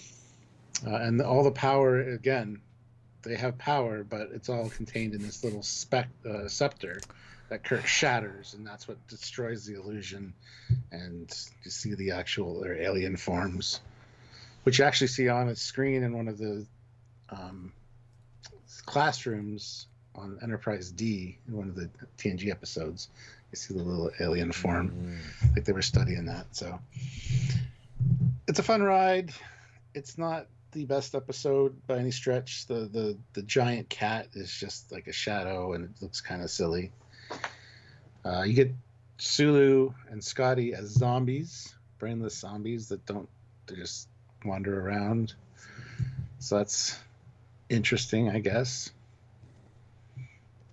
Yeah, it's a unique standout TOS episode for multiple reasons. And fun fact, the robes he's wearing here are actually used in an episode of Gilligan's Island as well. Gilligan's using it. They can't see the chart. They just see... Oh. What? Oh. Darn OBS for breaking. That's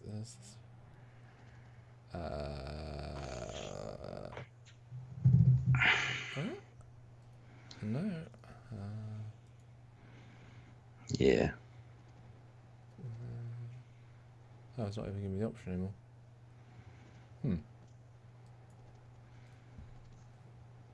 Yeah. Okay, I'm gonna kill that then. Anyway.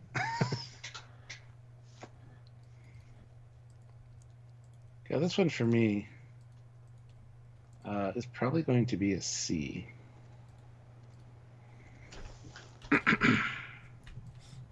Then it jumped into existence when okay. So as I was scrolling, what stood out to me is that it feels interesting art design wise.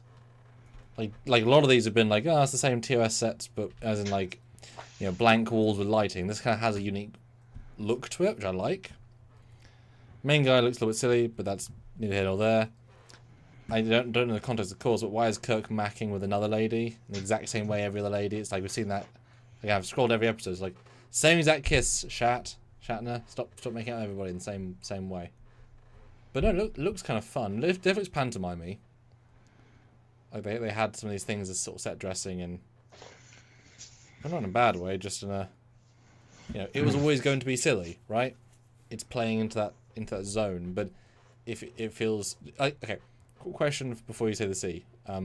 Do you feel the tension that there's danger? Does it achieve said vibe, along with it being silly situation? Yes. Then that's the Enterprise reports back that the hull temperature's rising and one scene is all sweating. Yeah. Yeah. Yeah. I think C is fair for this one. All right. Very nice. And one more quick jump in, which is wonderful. That's the last one for sure. Yes. For sure. It's time to end. Not a band account, $5. Patterns of Force gives us shirtless Kirk and Spock. Unfortunately, there are Nazis, but the two alone together in peril is good. Spurk material. My favorite is when they call McCoy down, and he doesn't know why, and he's got to change in a closet into a Gestapo doctor. Ouch! You know, that's not a fun sentence, is it? Yeah. No, but it's another captain gone rogue. He thought that the Third Reich was a good idea on paper, and tried to implement it on this planet to breaks the Prime Directive and tries to have a perfect kind of government, if you will. So it doesn't go as oh, that's the wrong one. That's Bread and Circuses. Why did I pull that one in? There, you even got the Spurk moment for him. I thought people would get a kick out of that. Sorry, I grabbed the wrong one, guys. But that's the last one for sure. So. As I'm scrolling this, I like the fact that when they beam in, it looks like they're just wearing the Sit on the Edge of Forever costumes. Because they've learned from their experience in the past, which I like, that they would have a sense of that's what I would wear. Small note, but I like that, you know, same vibe. Great use of the backlot. I just want to jump in real quick. I also love that like Shatner and Nimoy are both Jewish. So at one point when Spock does the Hail Hitler, it's very yeah. I mean, I wouldn't want to act in this episode. And again, this is so close to the war. This is like, but it's hey, 21 years, no, 22 years since the war ended. Yeah. So you know, Shatner and Nimoy were in their teens or some such. I mean, God, can you imagine being actors having to play against Nazis and your parents fought them? Madness. Yeah. I remember liking the episode. It commits the bit. I love the fact that it's Starfleet guy and it's behind a wall but he's like old and not really. It's a well realized. Like you wouldn't want to do this now because it'd be sort of more bad taste or more bad whatever. But it's a really interesting period piece of a sci-fi story that does it in a unique way, sort of layered. I mean, they did it in Voyager with the Nazis. Kind of, but that's and more Enterprise. But both those are alien forward. This is more raw, and they were more Yeah. I'd say at least a C, but I remember liking it from what I can recall. So possibly itching to be. This I think is an A. Oh, well, there you go. Just for the rogue captain, the Prime Directive thing, and the fact that he kind of implemented the Nazi similarities, and it wasn't a parallel development type deal. So go for it. Yeah, and as a lot of people are pointing out, this frame is really good actually because it shows Spock's green tint to his skin because of his green blood, which is very subtle and is very noticeable in the remastered. So, gotta give him credit for that. And the difference in body hair is a night and day. Yes. All right. That's almost every single one. Well done, guys. Join us tomorrow for part 3, season 3, where, of course, as you know, Spock's brain will be the Sest of S, and the first to put that in gets an award. It's not an F though. Find out tomorrow. Same. You got 10. Yeah, I'm excited to see because this was a really different live than yesterday for the scorings. Season 3, the least good season probably, maybe. Interesting to see. Yeah. All right. So thank you so much for watching, guys. Until next time, he's Commander Cockings. He is Catavoli. See you guys tomorrow. See you then. Bump up patterns of force to S for shirtless. Okay. That'll be the last thing we do. I gotta do it while we're on, and as soon as I do it, then we can end the stream. Thank you. What a lad. I'll even put the up arrow between the two of them for the symbology. Okay, I'll let you tell me to press the off button for the stream. Okay. All right.